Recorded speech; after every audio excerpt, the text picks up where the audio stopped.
Praise the lord. హల్లెలూయా. ప్రభునందు ప్రియదేని పిల్లరా, నేటి వాక్య ధ్యానము కొరకు మిమ్మల్ని ప్రేమతో ఆహ్వానిస్తూ ఉన్నాను.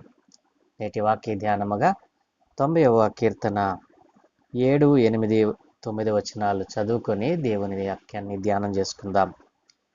నీ కోపము వలన మేము క్షీణించుచున్నాము, నీ ఉగ్రతను బట్టి దిగులు పడుచున్నాము. మా దోషములను నీవు నీ ఎదుట ఉంచుకొని ఉన్నావు, నీ ముఖ కాంతిలో మా రహస్య పాపములు కనబడుచున్నవి. నీ ఉగ్రతను భరించుచునే మా దినములన్నీ గడిపితిమే. నిట్టూర్పులు విడిచినట్టు మా జీవిత కాలము జరుపుకొందుము. ఆమేన్. ప్రభునందు ప్రియదేని పిల్లరా, చదువుకునబడిన లేఖ నిమిత్తమై ప్రార్థన చేద్దాం. సకలాశీర్వాదములకు కారణభూతుడైన తండ్రి, మా మంచి దేవా, నీ ఘనమైన ఉన్నతమైన మనకి స్తోత్రాలు తండ్రి. ప్రతి ఉదయమున నీ దివ్యమైన లేఖనాలను ధ్యానం చేసే భాగ్యం అల్పులము అయోగ్యులము ఎందుకు పనికిరాని మాకు అనుగ్రహించినారు దేవా. ఈరోజు మీ లేఖన భాగాన్ని ధ్యానం చేయట కొరకు చదువుకున్న ఈ లేఖన భాగాలను మీరే ఆశీర్వదించండి. ఈ లేఖన భాగాలలో నుండి మీరే మాతో మాట్లాడమని ఘనత మహిమ ప్రభావాలు మీకే ఆరోపిస్తూ యేసయ్య పరిశుద్ధ నామమున ప్రార్థించి వేడుకుంటూ ఉన్నాము తండ్రి. ఆమేన్. ప్రభునందు ప్రియదేని పిల్లరా, ఈ 90వ కీర్తన దైవజనుడైన మోషే చేసిన ప్రార్థనా గీతముగా మనం ధ్యానం చేస్తూ వస్తూ ఉన్నాం. ఈరోజు మనం చదువుకున్న లేఖన భాగాన్ని మనం చూసినట్లయితే, నీ కోపము వలన మేము క్షీణించుచున్నాము, నీ ఉగ్రతను బట్టి దిగులు పడుచున్నాము అని భక్తుడు ప్రార్థన చేస్తూ ఉన్నాడు. మోషే ఈ ప్రార్థన చేయడానికి గల కారణం ఏమిటి? ఎందుకు ఈ ప్రార్థన మోషే నోటంట వచ్చింది అని అంటే, దాస్యపు బ్రతుకులో ఉన్నటువంటి ఇశ్రాయేలు జనాంగాన్ని మరి మోషే నాయకత్వాన దేవుడు మరి నడిపించుకుంటూ వస్తూ ఉన్నాడు. వారు వస్తూ ఉన్న మార్గములో ఎడారులు ఎదురయ్యాయి, మరి అరణ్యాలు ఎదురయ్యాయి, మరి అనేకమైనటువంటి ప్రాంతాలు వారు ఆ యొక్క 40 సంవత్సరాల కాలంలో వారు ప్రయాణం చేశారు. ప్రియదేని పిల్లరా, 40 సంవత్సరాల కాలంలో దేవుడు వారిని ఎలా చూసుకున్నాడు, దేవుడు వారిని ఎంతగా ఆదరించాడు, ఎంతగా కాచాడు అని అంటే, ప్రియదేని పిల్లరా, మరి వారు 40 సంవత్సరాలు ఎడారిలో నడిచిన, మరి అరణ్యములో వారు ప్రయాణం చేసిన, వారు ఏ మార్గంలో నడిచిన, వారి వేసుకున్నటువంటి బట్టలు మాయలేదట. వారి బట్టలు మాయలేదు, వారి కాళ్లకున్న చెప్పులు అరగలేదు. దేవుడు ఎంత గొప్ప మరి ఔదార్యము కలిగిన వాడండి. తన పిల్లల పట్ల తన బాధ్యతను కలిగిన గొప్ప బాధ్యత కలిగినటువంటి గొప్ప దేవుడిగా మనకు ఇక్కడ కనబడతా ఉన్నాడు. ప్రియదేని పిల్లరా, ఆ రీతిగా తన ప్రజలైన వారి ఇశ్రాయేలు జనాంగాన్ని ఆయన కాపాడుకున్నప్పుడు ఆయన వారిని మరి అనేక రకాలుగా వారు ఆశించిన ప్రతిదానిని మరి వారు అనేక మార్లు ఆయన పైన సణిగారు, గొణిగారు, అది లేదు ఇది లేదు అన్నారు. అయినప్పటికీ వారిని సహించుకుని మరి అనేక సంవత్సరాలుగా వారిని మరి సాగుతూ వచ్చాడు. దేవుడు తాను వాగ్దానం చేసిన భూమికి చేరటానికి ఎంతో ప్రయాసపడ్డాడు. అయితే ప్రియదేని పిల్లల ఆలోచన చేయండి, ఈ ప్రయాసలో మరి ఈ ప్రయాణంలో దేవుని ప్రజలైన వారు దేవునిని శోధించారు, దేవుని ఎదుట వారు పాపం చేశారు, దేవునికి కోపం తెప్పించారు. ఆ సందర్భాలను జ్ఞాపకం చేసుకుంటూ దైవజనుడైన మోషే ప్రార్థన చేస్తూ ఉన్నాడు. ప్రియదేని పిల్లల ఆలోచన చేయండి. మరి 7వ వచనంలో మరి భక్తుడు ప్రార్థన చేస్తూ ఉన్నాడు, నీ కోపం వలన మేము క్షీణించుచున్నాము, నీ ఉగ్రతను బట్టి దిగులు పడుచున్నాము. అనేక సార్లు దేవుని ఉగ్రత తన ప్రజలైన వారి మీదకి దిగి వచ్చింది. మరి ఇశ్రాయేలు ప్రజలు మరి దేవునికి కోపం పుట్టిస్తూనే ప్రయాణం చేశారు. అనేక మార్లు దేవుడు వారిని గద్దించిన వారి గద్దింపునికి లోబడలేదు. ప్రియదేని పిల్లల, మానవ జీవితం అంతా త్వరగా గతించిపోవడానికి, అంతయు కష్టాలతో నష్టాలతో నిండిపోవడానికి కారణం ఇదే. దేవుని మీద ఆధారపడకుండా, దేవుడు నడవమన్న మార్గంలో నడవకుండా, మరి దేవుడు చెప్పిన న్యాయ విధులను పాటించకుండా ఈ రోజున దేవుని జనాంగముగా పిలువబడుతున్న మనందరము కూడా ఆయనకు కోపం పుట్టించిన వారిగా మారిపోతా ఉన్నాం. కాబట్టి ప్రియ దేవుని పిల్లరా, మానవ జీవితం అంతా కష్టాలు కన్నీళ్లతో ఈ రోజున జీవనం సాగిస్తూ ఉండగా దేవుడు అంటున్నాడు కదా, నీ కష్టమును నీ నష్టమును నేను తీసివేస్తాను అంటున్నాడు. ఎప్పుడో తెలుసా? నీవు ఆయన మీద ఆధారపడినప్పుడు, ఆయన నడవమన్న మార్గంలో నడిచినప్పుడు, ఆయనకి ఇష్టమైనటువంటి మరి ఆలోచన నీవు కలిగి ఉన్నప్పుడు దేవుడు మరి మనలను చక్కగా నడిపిస్తానని దేవుని లేఖనం సెలవిస్తూ ఉంది. హృదయాన్ని పిల్లలు ఆలోచన చేయండి. మోషే కాలంలో మరి మోషే దేవుని ప్రజలైన వారిని ఎన్నోసార్లు హెచ్చరించాడు. దేవుడు మిమ్మలను ఎంత ఉన్నతమైనటువంటి మరి ఆలోచనతో, దేవుని యొక్క గొప్ప ప్రణాళికతో, ఆయన బాహుబలముతో మీ దాస్యపు బ్రతుకు నుండి విడిపించాడు. మీ కష్టాలను ఆయన విన్నాడు, మీ నష్టాలను ఆయన ఓర్చుకున్నాడు. మరి మీరు పెట్టినటువంటి ఏకరువులు, మీరు పెట్టిన సణుగులు, మీరు పెట్టిన ఆ ఘోషను ఆయన విన్నాడు. అందుకని ఆ భయంకరమైనటువంటి దాస్యపు బ్రతుకు నుండి మిమ్మల్ని విడిపించాడయ్యా. ఆయనకు లోబడండి, ఆయన ఆజ్ఞలను పాటించండి, ఆయన చెప్పినట్లుగా నడవండి అని అంటే చాలామంది మరి దేవునికి కోపం పుట్టించారు. మరి ఆ ప్రయాణంలో దేవుని ఎన్నోసార్లు సణిగారు, గొణిగారు, దేవుని ఉగ్రతకు గురైపోయారు. దేవుని పిల్లరా, అందుకే అంటున్నాడు కదా, నీ కోపం వలన మేము క్షీణించుచున్నామయ్యా, అయ్యా దయతో క్షమించు. అనేక మార్లు మోషే మరి దేవుడు దిగొచ్చి, మోషే ఈ నా ప్రజలు నా మాట వినకుండా పాపం చేశారు, నీవు పక్కకు వెళ్ళు, వారిని ఇప్పుడే నేను నాశనం చేస్తానన్న దేవుడు పలుమార్లు మరి అన్నప్పుడు మోషే, వద్దు ప్రభువా, నీ ప్రజలను నాశనం చేయడానికి నీవు తీసుకుని వచ్చావా? గొప్ప దాస్య బ్రతుకుల నుండి, వారి పాప బ్రతుకుల నుండి విడిపించింది ఇందుకేనా అని దేవుణ్ణి శాంతపరిచినటువంటి గొప్ప దైవజనుడు, గొప్ప సాత్వికుడు, దేవుని చేతనే సాత్వికునిగా మారిపోయినటువంటి దైవజనుడిగా మోషే మనకు కనపడతా ఉన్నాడు. ప్రియదేని పిల్లరా, దేవునికి మరపెట్టాడు అనేక మార్లు. మీకు ఆలోచన చెప్తాను. ఈ దేవుని మీద తిరగబడినటువంటి వారు ఎవరో తెలుసండి? దగ్గరగా మరి 20 సంవత్సరాల వయసు కలిగినటువంటి మరి యవ్వనస్తులే దేవుని మీద సనగటం గొనగటం చేసినట్లుగా మరి బైబుల్ స్కాలర్ చెప్తా ఉన్నారు. 20 సంవత్సరాలు పైబడిన వారే దేవుని యొక్క న్యాయ విధులను తప్పి మరి దేవునికి అనేక మార్లు కోపం పుట్టించారు.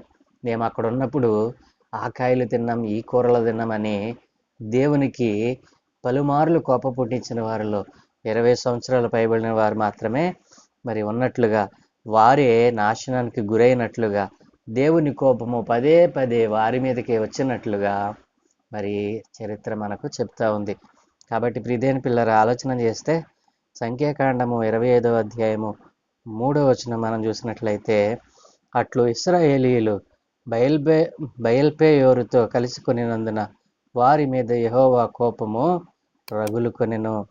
ప్రియదేని పిల్లల అనేక మార్లు అలాగున ద్వితీయోపదేశ కాండము 4వ అధ్యాయం 25వ వచనంలో కూడా, మీరు మీ పిల్లలను కని ఆ దేశమందు బహుకాలము నివసించిన తరువాత మిమ్మును మీరు పాడు చేసుకొని ఏ స్వరూపము కలిగిన విగ్రహమునైనను చేసి మీ దేవుడైన యెహోవాకు కోపము పుట్టించి ఆయన కన్నుల ఎదుట కీడు చేసిన ఎడల నా కోపం మీ మీదకి వస్తుందని దేవుని లేఖనం సెలవిస్తూ ఉంది. కాబట్టి ప్రియదేని పిల్లరా, 20 సంవత్సరాలు పైబడిన యవనస్తులు దేవునికి కోపం పుట్టిస్తూ వచ్చారు.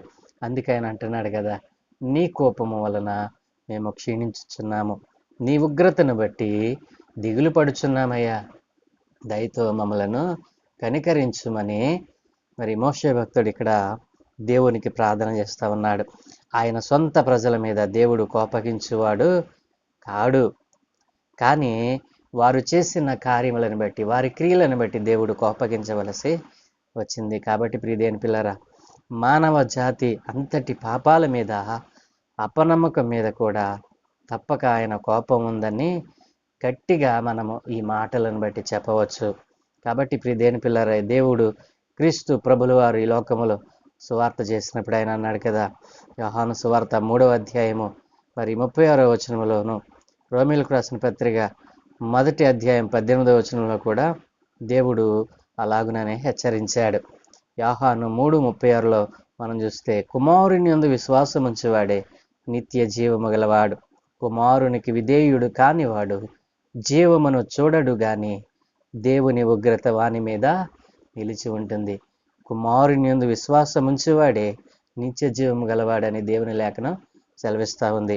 అలాగే రోమీలకు రాసిన పత్రిక 1:18 కూడా దుర్నీతి చేత సత్యమును అడ్డగించు మనుష్యుల యొక్క సమస్త భక్తిహీనత మీదను దుర్నీతి మీదను దేవుని కోపము పరలోకము నుండి బయలుపరచబడతా ఉంది.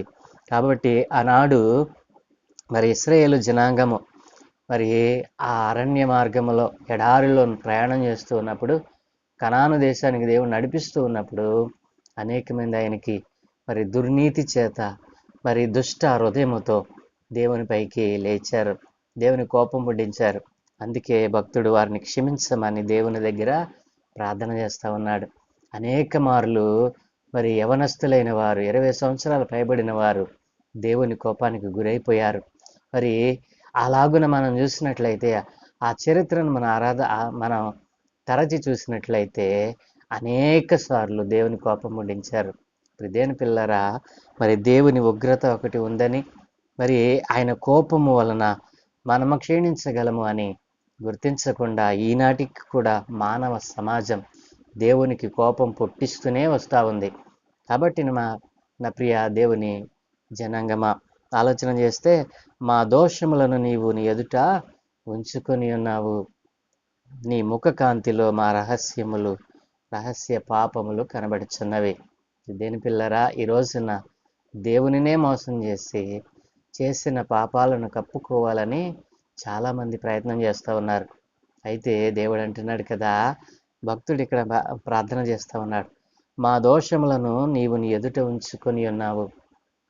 ఇదేని పిల్లలు అనేక మార్లు మోషే భక్తుడు ప్రార్థన చేశాడు, అయ్యా ఈ ఒక్కసారి క్షమించు, వారి కోసం నేను ప్రాయశ్చిత్తం చేస్తాను, నీ కోపాన్ని తగ్గించుకో, నీ ప్రజలను నీవు నాశనం చేయొద్దు అని అనేక మార్లు మోషే భక్తుడు ఇశ్రాయేలు ప్రజల కోసం ప్రార్థన చేశాడు.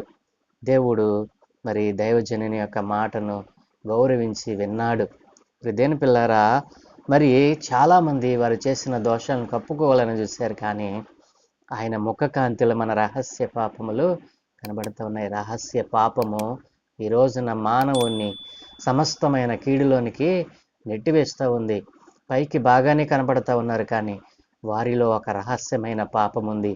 ఆ రహస్య పాపము వారిని అంతకంతకు అగాధములకు త్రోసివేస్తూ ఉంది.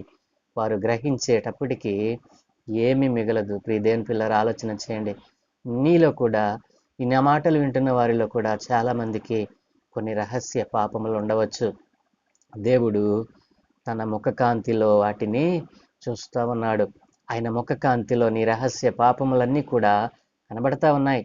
నా ప్రియ సహోదరి సహోదరుడా, నీవు నన్ను ఎవరూ చూడటం లేదే, నేను చేసినటువంటి ఆ దోష కార్యములు ఎవరు చూడలేదే, నిన్న తలుపు వేసుకొని చీకటిలో చేశానే అని చాలామంది ఈ రోజున వారి పాపములను ఒప్పుకొనక కప్పుకుంటున్నవారు ఈ లోకములో అనేక మంది ఉన్నారు కదూ. మరి అలాంటి వారు దేవుని ముఖ కాంతిలో మరి వారు కనబడుతూ ఉన్నారని, దేవుడు వారిని చూస్తూ ఉన్నాడని భయపడటం లేదు. ప్రియదేని పిల్లరా, ఈ రోజున మరి నేను చేసిన ప్రతి దోషము ఆయన ముఖ కాంతిలో క్లియర్గా కనబడతా ఉంది. కాబట్టి ప్రతి దానిని ఆయన చూడగలడు. ఆయన సమస్తమును కూడా ఎరిగినటువంటి వాడు. కాబట్టి మరి ఆ రీతిగా దేవుడు మన సమస్తమైనటువంటి రహస్యములను ఎరిగినటువంటి దేవుడు ఈ రోజున ఒక మాట చెప్తా ఉన్నాడు. ఏంటో తెలుసా? నీవు నీ పాపములను ఒప్పుకొని నేను నడవమన్నటువంటి మార్గములో, నేను నడవమన్నటువంటి త్రోవలో నీవు నడిచినట్లయితే నీకు రక్షణ ఉంది, నీకు క్షేమం ఉందని దేవుడు సెలవిస్తూ ఉన్నాడు. నీ పాపములను ఒప్పుకో, నీ పాపములను క్షమించడానికి నేను మరి సిద్ధముగా ఉన్నానని దేవుడు సెలవిస్తూ ఉన్నాడు. కాబట్టి ప్రియదేని పిల్లరా, మరి ఈ రీతిగా మరి దేవుని కోపానికి కారణం ఇక్కడ మోషే భక్తుడు చెప్తా ఉన్నాడు. మనుషుల పాపాలన్నిటినీ, వారి అంతరంగాల్లోని రహస్య పాపాలను మనం చూసినట్లయితే బహిరంగంగా అందరికీ కనిపించే అపరాధాలను దేవుడు తన పవిత్రమైన దృష్టితో గుచ్చి చూస్తూ ఉన్నాడట. మనుషులు చేసేటువంటి రహస్య పాపాలను దేవుడు మరి గుచ్చి గుచ్చి చూస్తా ఉన్నాడు, తరచి తరచి చూస్తా ఉన్నాడు. జాగ్రత్త, పాపం చేయటానికి భయపడటం లేదా? పాపం చేయటానికి వెనకాడటం లేదా? నా ప్రియ సహోదరి సహోదరుడా, దేవుడు నిన్ను చూస్తా ఉన్నాడు. నీ రహస్య పాపములన్నీ ఆయన ముఖ కాంతిలో క్లియర్గా కనబడతా ఉన్నాయి. ప్రిదేన్ పిల్లరా, ఈ రోజున మన ఇంటిలో ఎవరైనా దొంగ పడతాడంటేనే మనము రహస్య కెమెరాలను ఏర్పాటు చేస్తూ ఉన్నాం. కానీ వాటికంటే మరి ధీటైనటువంటి దేవుని కళ్ళు మన మీద ఉన్నాయి. ఆయన ముఖ కాంతిలో మనం చేసిన రహస్య పాపములన్నీ కూడా ఆయన చూడగలుగుతా ఉన్నాడు. కాబట్టి ఈ రోజునే దేవుని యొక్క ఉన్నతమైన అతి శ్రేష్టమైన నామమునకు నీవు భయపడుతూ, దేవుడు నిన్ను ఏ స్థితిలో ఉంచాలని ఆశపడతా ఉన్నాడు, ఆ స్థితిలో ఉంచడానికి, దేవుడు నిన్ను ఏ స్థలానికి చేర్చడానికి ఆయన ఈ భూమి మీద నిన్ను పుట్టించాడో, ఆయన ఉద్దేశాన్ని, ఆయన చిత్తాన్ని తెలుసుకున్న వారమై దేవుని చిత్తానికి లోబడుతూ, దేవుని మాటకు విధేయత చూపుతూ మనం ముందుకు కొనసాగుదాం. విశ్వాస జీవితంలో మన పరిమాణాన్ని పెంచుకుందాం. అంతకంతకు దిగజారకుండా దేవుని యొక్క బలమైనటువంటి చేతిలో మరి మనం పడదాం. దేవుని యొక్క ఉన్నతమైనటువంటి ఆశీర్వాదాలను మనం మరి చెవి చూద్దాం. ప్రిదేన్ పిల్లరా, 9వ వచనంలో అంటున్నాడు కదా, మరి నీ ఉగ్రతను భరించుచునే మా దినములను గడిపితిమి, నిట్టూర్పులు విడిచినట్టు మా జీవిత కాలము జరుపుకుందుము. నిట్టూర్పు కలిగిన జీవితము మనకెందుకు? దేవుడు ఒక ఉన్నతమైన మరి శ్రేష్టమైన జీవితం నీకు ఇవ్వాలని ఆయన ఆశపడతా ఉంటే అనేక మంది ఆయన కోపం పుట్టించారు. ఆయన నడిపించిన మార్గంలో నడవకుండా, ఆయన వెళ్ళమన్న త్రోవలో వెళ్లకుండా, వారికి నచ్చినట్టుగా బ్రతకాలని రహస్య పాపాలను సైతం దాచుకొని దేవుని కోపం పుట్టించారు. దేవుడు వారిని నిట్టూర్పులకు విడిచిపెట్టేశాడు. చాలామంది అరణ్యంలో రాలిపోయారు. దేవుని వాక్యము, దేవుని మరి ఆజ్ఞలను పాటించకుండా, దేవుని మాట వినకుండా, దేవుడు తన బాహుబలం చేత వారిని రప్పించాడని, వారి దాస్య బ్రతులను విడిపించాడని కొద్ది దినములని వారు మర్చిపోయారండి. ప్రిదేన్ పిల్ల మర్చిపోయేవారిగా మనం ఉండకూడదు. కాబట్టి ప్రిదేన్ పిల్లరా, ఈరోజు మరి దేవుని యొక్క ఉన్నతమైన ఆలోచనను, దేవుని యొక్క ఉన్నతమైన తలంపులను మనము ఎరిగిన వారమై ఆయనకు కోపం పుట్టించకుండా, ఆయన ఉగ్రతకు మనం బలి కాకుండా, మరి ఆయన నడవమన్న త్రోవలో నడుస్తూ మన దోషములను ఒప్పుకొనొచ్చు, మన రహస్య పాపము ఆయన పాదముల ఎదుట ఒప్పుకొనొచ్చు ముందుకు కొనసాగుదాం. ఒకవేళ నీలో నిట్టూర్పు ఉందా, ఆ నిట్టూర్పును తీసివేయటానికి దేవుడు ఇష్టపడతా ఉన్నాడు. నీ హృదయము, నీ జీవితము దేవునికి ఇచ్చినట్లయితే, నీవు ఇచ్చినట్లు ఇచ్చే మరి లోకముతో స్నేహం చేస్తూ ఉన్నావు కదూ. అందుకే నీ జీవితంలో నీవు అనుకున్నది ఏది కూడా జరగటం లేదు. కాబట్టి నా ప్రియ సహోదరి సహోదరుడా, దేవునికి కోపం పుట్టించే వరకు మనం ఉండకూడదు. ఆనాడు ఇశ్రాయేలు ప్రజలు దేవుని కోపం పుట్టించి మరి మధ్యలోనే రాలిపోయారు. నీవు అలాగున మధ్యలో రాలిపోవడానికి కాదు దేవుడు నిన్ను ఈ భూమి మీద తను ఏర్పాటు చేసుకున్నది. ఆయన తన చిత్తాన్ని నీ పట్ల ఏదో నెరవేర్చుకోవాలనే ఈ భూమి మీద నిన్ను జీవింపజేస్తూ ఉన్నాడు. ఇది నీవు ఎరిగి ఉన్నావు కదూ.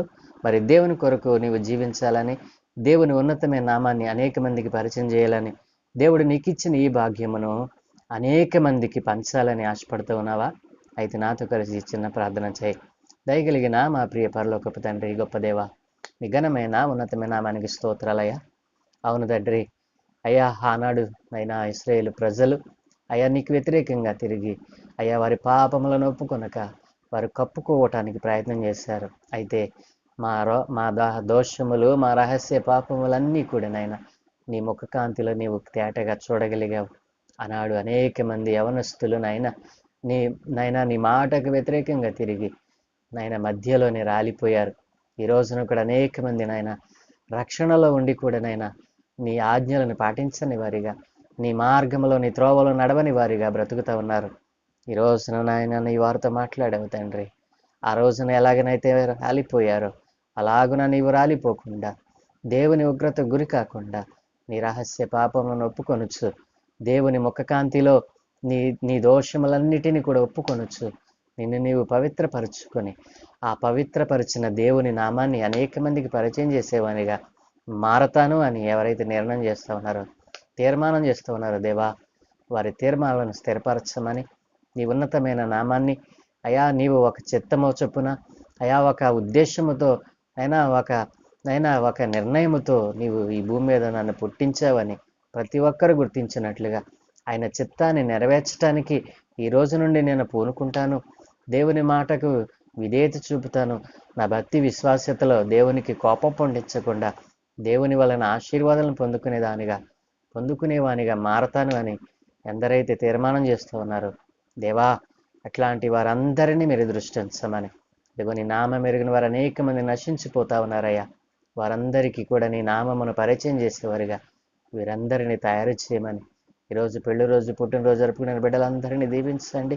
నూతన దయాకిరీటం అనుగ్రహించినందుకై ఈ రోజు నుండైనా నీకు విధేయులై బ్రతకడానికి కృప చూపమని, ఈరోజు మేము చేయు పనుల నుండి మీ కనుదృష్టి ఉంచి మీ దూతల కాపుదలను గ్రహించి మీరే మహిం పొందుకోమని యేసయ్య పరిశుద్ధ నామమున ప్రార్థించి వేడుకుంటూ ఉన్నాము తండ్రి. Amen, amen, amen.